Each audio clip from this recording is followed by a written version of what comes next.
Ulin. Oh, yung malungkot pa. Ay, tatay ko.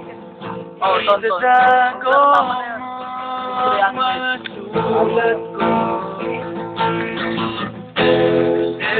medyo ako umitan ako ng mga sulat ko hanggang magsasabat kung ako'y biglang makita na nag-iisa lang sa tamat iniisip ko ito.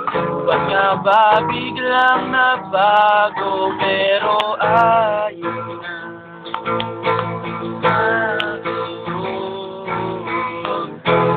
pwede bang sabihin mo maghihintay ako sa'yo?